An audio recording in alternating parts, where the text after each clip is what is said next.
কারাগারে বসেই ধর্ষণ মামলার বাদীকে বিয়ে করলেন গায়ক মাইনুল আহসান নোবেল। নারী ও শিশু নির্যাতন দমন আইনে দায়ের করা মামলায় গ্রেফতার হওয়া ১ মাস পর বৃহস্পতিবার ১৯ জুন কেরানীগঞ্জ কেন্দ্রীয় কারাগারে কারা কর্তৃপক্ষের উপস্থিতিতে এই বিয়ে সম্পন্ন হয়। বিষয়টি নিশ্চিত করেছেন ঢাকা বিভাগের কারা উপমহাপরিদর্শক মোহাম্মদ জাহাঙ্গীর কবির। এর আগে ১৮ জুন ঢাকার চিফ মেট্রোপলিটন ম্যাজিস্ট্রেট আদালতের বিচারক নাজমিন আখতার গায়ক নোবেলের আবেদনের পরিপ্রেক্ষিতে কারাগারে বিয়ের অনুমতি দেন।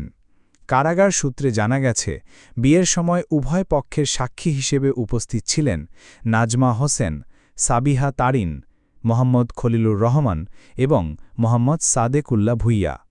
উল্লেখ্য, গত ২০ মে থেকে কারাগারে আছেন গায়ক নোবেল। গ্রেফতারের দিন আদালতে তার আইনজীবী দাবি করেছিলেন, যে নারী ধর্ষণের অভিযোগ এনেছেন তিনি নোবেলের স্ত্রী। তবে তখন আদালতে কোনো কাবিননামা জমা দিতে পারেননি তারা। ওই নারী অভিযোগ করেছিলেন, তাকে ৭ মাস ধরে একটি বাসায় আটকে রেখে ধর্ষণ ও শারীরিক নির্যাতন করেন নোবেল।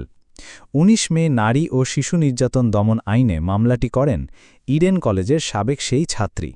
এমনই ছিল কারাগারে গায়ক নোবেলের বিয়ে ঘিরে আলোচিত ঘটনাপ্রবাহ। নতুন আপডেট জানতে চোখ রাখুন নিউজগ্রাম বাংলা ফেসবুক পেজে।